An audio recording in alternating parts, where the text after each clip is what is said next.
നമസ്കാരം. I+ training സൊല്യൂഷൻസിന്റെ പുതിയൊരു സെക്ഷനിലേക്ക് സ്വാഗതം. Next question. The main use of microarrays is to visualize protein crystals, analyze gene or protein expression, identify cell walls, refine ribosome structure. എന്തിനാണ് micro arrays പ്രധാനമായിട്ടും വേണ്ടത്? നമുക്ക് ജീനുകളെയോ അല്ലെങ്കിൽ പ്രോട്ടീൻ ജീൻ എക്സ്പ്രഷനുകളെയോ നമുക്ക് അനലൈസ് ചെയ്യാനാണ്. സോ ആൻസർ ഓപ്ഷൻ ബി ആണ് വരുന്നത്. നോക്കുക, മൈക്രോ അറേസ് എന്ന് പറയുന്നത് പ്രധാനമായിട്ടും ജീൻ എക്സ്പ്രഷൻ പാറ്റേണുകൾ DNA മൈക്രോ അറേസും അതുകൂടാതെ പ്രോട്ടീനിന്റെ എക്സ്പ്രഷൻ മനസ്സിലാക്കാൻ പ്രോട്ടീൻ മൈക്രോ അറേസും ഉണ്ട്. എന്ത് ചെയ്യാൻ ഡിഫറെന്റ് കണ്ടീഷനിൽ ഈ പറയുന്ന പ്രോട്ടീൻസ് എങ്ങനെയാണ് വർക്ക് ചെയ്യുന്നത്, ഈ പറയുന്ന DNA എങ്ങനെയാണ് വർക്ക് ചെയ്യുന്നത് എന്നുള്ളത് കമ്പയർ ചെയ്യാൻ നമുക്ക് സാധിക്കുന്നു. പ്രോട്ടീൻ ക്രിസ്റ്റൽസ് ആയിക്കോട്ടെ, അത് നമ്മൾ പ്രധാനമായിട്ടും എക്സ്റേ ക്രിസ്റ്റലോഗ്രഫി ആണ്. സെൽ വാൾ ഐഡന്റിഫിക്കേഷൻ നമ്മൾ പ്രധാനമായിട്ടും ബയോകെമിക്കൽ സ്റ്റെയിനിങ്ങോ അല്ലെങ്കിൽ ബയോകെമിക്കൽ ടെസ്റ്റുകളോ നടത്തുന്നു. റൈബോസോം നമുക്കറിയാം എക്സ്റേ ക്രിസ്റ്റലോഗ്രഫി, അത് കൂടാതെ ക്രയോ EM എല്ലാമാണ് അത് സ്റ്റഡി ചെയ്യാൻ യൂസ് ചെയ്യുന്നത്. Next, the molecular clock hypothesis pose. Mutation rates are 0. Evolution proceeds at uniform rate for all genes. Some genes accumulate changes at a constant rate.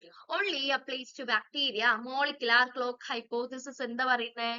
Same genes accumulate changes at a constant rate. So answer option C ആണ്.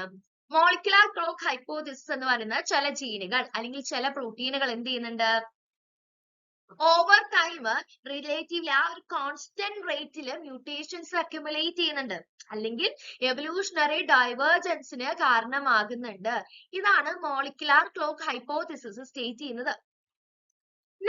Hardy Weinberg equilibrium requires, simple ആയിട്ടുള്ള answer നമുക്ക് നോക്കുമ്പോൾ തന്നെ മനസ്സിലാവും ഏതാണ്.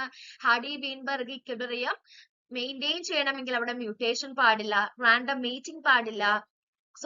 Meeting ആയിരിക്കണം, selection പാടില്ല, infinite size ആയിരിക്കണം അല്ലെങ്കിൽ ലാർജ് പോപ്പുലേഷൻ ആയിരിക്കണം, നോ മൈഗ്രേഷനോ ഇമിഗ്രേഷനോ അങ്ങനെ ഒരുപാട് കാര്യങ്ങളൊന്നും നടക്കാൻ പാടില്ല. സോ ആൻസർ ഓപ്ഷൻ ബി ആണ്.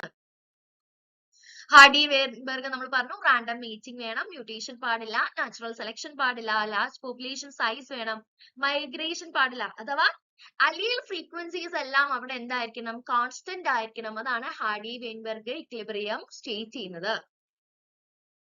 The founder effect is closely related to random drift in new population, increase of gene flow, macroevolution, allopathic speciation. എന്താണ് ഫൗണ്ടർ എഫക്ട്? നമുക്കറിയാം പെട്ടെന്നുണ്ടാവുന്ന ഡ്രിഫ്റ്റ്, ജനറ്റിക് ഡ്രിഫ്റ്റ് വഴി പുതിയൊരു പോപ്പുലേഷൻ ഉണ്ടാകുന്നു. സോ ആൻസർ ഓപ്ഷൻ എ ആണ്. Random drift in new population ആണ്. Founder effect എന്ന് പറയുന്നത് ഒരു ടൈപ്പ് ഓഫ് ജനറ്റിക് ഡ്രിഫ്റ്റ് ആണ്. ഈ പറയുന്ന when a small group starts a new population എന്ന ഒരുപാട് ജനസംഖ്യ ഉള്ള ഒരു സ്ഥലത്ത് എന്ത് പറ്റി, എന്തെങ്കിലും കാരണം കൊണ്ട് അവിടെയുള്ള പോപ്പുലേഷൻ കുറഞ്ഞു പോയി, അവിടെ ചെറിയൊരു പോപ്പുലേഷൻ മാത്രമായി. ആ ചെറിയൊരു പോപ്പുലേഷൻ പിന്നീട് അല്ലെങ്കിൽ ആ ചെറിയ ഗ്രൂപ്പ് പിന്നീട് ഒരു ന്യൂ പോപ്പുലേഷൻ ഫോം ചെയ്യുന്നു അല്ലെങ്കിൽ ഫൗണ്ട് ചെയ്യുന്നതിനെയാണ് നമ്മൾ ഫൗണ്ടർ എഫക്ട് എന്ന് പറയുന്നത്. വളരെ കുറച്ച് ലിമിറ്റഡ് സാമ്പിൾ ഓഫ് അലീൽസ് മാത്രമേ അവിടെ എന്ത് ചെയ്യുന്നുള്ളൂ, ക്യാരി ചെയ്യുന്നുണ്ടാവുള്ളൂ. അങ്ങനെയുള്ളതിനെയാണ് ഫൗണ്ടർ എഫക്ട് എന്ന് പറയുന്നത്. ക്ലിൻഫിൽട്ടർ syndrome കാരിയോടൈപ്പീസ് 46XY, 47XXY, 47XYY, 45X. ഏതാണ്? ക്ലിൻഫിൽട്ടർ സിൻഡ്രോം എന്ന് പറയുന്നത് 47XXY ആണ്. ഓപ്ഷൻ ബി ആണ്. ക്ലിൻഫിൽട്ടർ സിൻഡ്രോം XXY അഥവാ മെയിൽസിന് എന്തുണ്ടാവുന്നുണ്ട്, ഒരു എക്സ്ട്രാ എക്സ് ക്രോമസോം കൂടി വന്ന് അവിടെ ഒരു ഫീമെയിലിന്റെ ബോഡി ക്യാരക്ടറിസ്റ്റിക്സിലേക്ക് എന്ത് ചെയ്യുന്നു, മെയിലിന്റെ ബോഡി മാറുന്നു. 46XY നമുക്കറിയാം ഇതൊരു നോർമൽ മെയിൽ ആണ്. 47XYY എന്ന് പറയുന്നത് ജേക്കബ് സിൻഡ്രോം ആണ്. 45X എന്ന് പറയുന്നത് ടേർണർ സിൻഡ്രോം ആണ്. നോർമലി ഫീമെയിൽസിന് XX ആയിരുന്നു, പക്ഷെ അവിടെ എന്തുണ്ടാവില്ല, ഒരു എക്സ് ഉണ്ടാവില്ല, ഒരു എക്സ് മാത്രമേ ഉണ്ടാവുന്നുള്ളൂ. 45X ആയി മാറുന്നു. അത് ടേർണർ സിൻഡ്രോം ആണ്.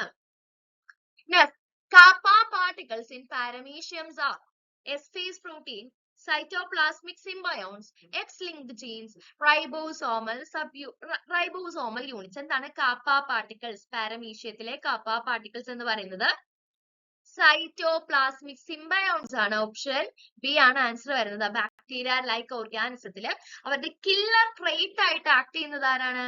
ഈ പറയുന്ന കാപ്പ പാർട്ടിക്കിൾസ് ആണ്. അത് സൈറ്റോപ്ലാസ്മിക് സിംബയോൺസ് ആയിട്ടാണ് അവിടെ നിൽക്കുന്നത്. The chi-square test is primarily used to assess. ഈ പറയുന്ന ബയോസ്റ്റാറ്റിൽ നിന്ന് chi-square test, ANOVA അങ്ങനെയുള്ള കുറച്ച് കാര്യങ്ങൾ നമുക്ക് വന്നേ. Difference between means, relationship between categorical variables, correlation between two variables, variability within a single sample. ഏതാണ് chi-square test? ടു കാറ്റഗറിക്കൽ അല്ലെങ്കിൽ കാറ്റഗറിക്കൽ വേരിയബിൾസ് തമ്മിലുള്ള റിലേഷൻഷിപ്പിനെ അസസ് ചെയ്യാനാണ്. സോ ഓപ്ഷൻ ബി ആണ് ആൻസർ വരുന്നത്. chi-square ടെസ്റ്റ് നമ്മൾ പറഞ്ഞു കാറ്റഗറിക്കൽ വേരിയബിൾസ് തമ്മിലുള്ള association മനസ്സിലാക്കാൻ ഒബ്സർവ്ഡും വിഎസ് എക്സ്പെക്ടഡ് ഫ്രീക്വൻസീസ് നമുക്ക് കമ്പയർ ചെയ്യാനാണ്.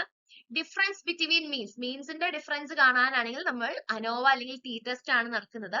കോറിലേഷൻ ആണെങ്കിൽ അതിന് പിയേഴ്സൺ കോറിലേഷൻ കോഎഫിഷ്യന്റ് ഉണ്ട്. വേരിയബിലിറ്റി എന്ന് പറയുന്നത് നമ്മൾ വേരിയൻസ് അല്ലെങ്കിൽ സ്റ്റാൻഡേർഡ് ഡീവിയേഷൻസ് വെച്ചിട്ടാണ് അത് പ്രധാനമായിട്ടും നടത്തുന്നത്, chi-square ടെസ്റ്റ് വഴിയല്ല. അടുത്തത് ഒരു അസേർഷൻ ആൻഡ് പ്രീസണന്റ് ടൈപ്പ് ക്വസ്റ്റ്യൻസ് ആണ്. RNA വൈറസസ് അസേർഷൻ പറയുന്നത് RNA virus mutate rapidly. Correct ആണ്. RNA വൈറസ് റാപ്പിഡ്ലി മ്യൂട്ടേറ്റ് ചെയ്യുന്നുണ്ട്. Reason their replication lack proof reading mechanism. അതും കറക്റ്റ് ആണ്. RNA വൈറസ് പെട്ടെന്ന് മ്യൂട്ടേറ്റ് ചെയ്യാൻ കാരണം അവിടെ പ്രൂഫ് റീഡിംഗ് മെക്കാനിസംസ് ഇല്ലാത്തത് കൊണ്ടാണ്. ആൻസർ വരുന്നത് ഏതാണ്? both A and R are true and R is the correct explanation of A. So answer A ആണ് കറക്റ്റ്. നോക്കുക, RNA വൈറസ് എന്ന് പറഞ്ഞാൽ അതിന്റെ റിപ്ലിക്കേഷൻ ആരാണ് വേണ്ടത്? RNA ഡിപ്പെൻഡന്റ് ആയിട്ടുള്ള RNA പോളിമറേസ് ആണ്. RNA ഡിപ്പെൻഡന്റ് RNA പോളിമറേസ് അവർക്ക് എന്തില്ല? പ്രൂഫ് റീഡിംഗ് ആക്ടിവിറ്റി ഇല്ല. പ്രൂഫ് റീഡിംഗ് ആക്ടിവിറ്റി ഇല്ലാത്തതുകൊണ്ട് അവിടെ ഹൈ എറർ റേറ്റ് ആയിരിക്കും, അഥവാ റിപ്ലിക്കേഷന്റെ സമയത്ത് ഹൈ എറർ റേറ്റ് ആയിരിക്കും. വരുന്ന റിപ്ലിക്കേഷൻ ഡിഫറെന്റ് ആയിരിക്കും. സോ അഥവാ അത് മ്യൂട്ടേഷൻ റേറ്റ് കൂടുതലാണ്. അതുകൊണ്ടാണ് ഈ പറയുന്ന RNA വൈറസുകൾ പെട്ടെന്ന് എവല്യൂഷൻ സംഭവിക്കുന്നു, അല്ലെങ്കിൽ അവർക്കൊരു ആന്റിജനിക് വേരിയേഷൻ വരാമെല്ലാം കാരണം എന്താണെന്ന് ചോദിച്ചാൽ RNA ഡിപ്പെൻഡന്റ് RNA പോളിമറേസ് ആണ് അവര് യൂസ് ചെയ്യുന്നത്. അവിടെ പ്രൂഫ് റീഡിംഗ് കപ്പാസിറ്റി ഇല്ലാത്തത് കൊണ്ടാണ്. Next, which of the following is a mean of dispersion? Simple answer ആയിരുന്നു. Mean, mode, medium, standard deviation. ഏതായിരുന്നു? ഓപ്ഷൻ ഡി സ്റ്റാൻഡേർഡ് ഡീവിയേഷൻ ആണ്. എന്താണ് സ്റ്റാൻഡേർഡ് ഡീവിയേഷൻ കാണിക്കുന്നത്? സ്റ്റാൻഡേർഡ് ഡീവിയേഷൻ കാണിക്കുന്നത് മീനിൽ നിന്നും ഒരു വാല്യൂ എത്രത്തോളം ഡീവിയേറ്റ് ചെയ്തിരിക്കുന്നു. ഹയർ സ്റ്റാൻഡേർഡ് ഡീവിയേഷൻ ആണെങ്കിൽ ഈ മീൻ വാല്യൂ കൂടുതൽ സ്പ്രെഡ് ആയിരിക്കും. ലോ സ്റ്റാൻഡേർഡ് ഡീവിയേഷൻ ആണെങ്കിൽ ഈ പറയുന്ന വാല്യൂ എന്ന് പറയുന്നത് മീനിനോട് തൊട്ടടുത്തതായിരിക്കും. മീൻ, മോഡ്, മീഡിയൻ എല്ലാം എന്താണ്? ഡിസ്പേർഷന്റെ അല്ല, അതൊരു മെഷർ ഓഫ് സെൻട്രൽ ടെൻഡൻസി പോലെ most frequent value, middle value അങ്ങനെയുള്ളത് കണ്ടുപിടിക്കാനാണ് മെഷർ ഓഫ് ഡിസ്പേർഷൻ. അല്ല എത്രത്തോളം ഡിസ്പേഴ്സ് ചെയ്ത് പോയി എന്നുള്ളതല്ല അതിൽ കാണിക്കുന്നത്. The three-domain system of classification divides organisms into simple. The three-domain systemത്തിനകത്ത് ഏതൊക്കെയാ വരുന്നത്? ബാക്ടീരിയ, ആർക്കെ, യൂക്കാരിയ. ആൻസർ ഏതായിരുന്നു? ഓപ്ഷൻ എ ആണ്. ത്രീ-ഡൊമൈൻ സിസ്റ്റം പ്രപ്പോസ് ചെയ്തത് കാൾ വോയ്സ് ആണ്. അത് ഓർത്തിരിക്കണം. ത്രീ-ഡൊമൈൻ സിസ്റ്റം കാൾ വോയ്സ് ആണ്. അവരെന്ത് ചെയ്തിരിക്കുന്നു? ഓർഗാനിസത്തിനെ 3 ഡൊമൈൻസ് ആയിട്ടാണ് ക്ലാസിഫൈ ചെയ്തത്. ക്ലാസിഫൈ ചെയ്തതിന്റെ ബേസിസ് എന്ന് പറയുന്നത് RNA സീക്വൻസുകളുടെ ബേസിസിലും അതിന്റെ സെല്ലുലാർ ഓർഗനൈസേഷന്റെ ബേസിസിലുമാണ്. സോ ഈ രണ്ട് രീതിയിൽ എന്ത് ചെയ്യുന്നു? ഓർഗാനിസത്തിനെ 3 ഡൊമൈൻസ് ആയിട്ട് ക്ലാസിഫൈ ചെയ്തു. അത് ഏതൊക്കെയാണ്? ബാക്ടീരിയ, ആർക്കെ, യൂക്കാരിയ എന്നുള്ളതാണ്.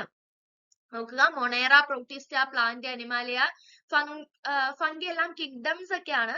അവരെന്തല്ല? ഡൊമൈനുകളല്ല. അടുത്ത ക്വസ്റ്റ്യൻസ് എന്ത് ചെയ്യാം? നമുക്ക് അടുത്ത പാർട്ടിൽ ഡിസ്കസ് ചെയ്യാം. Okay, thank you all.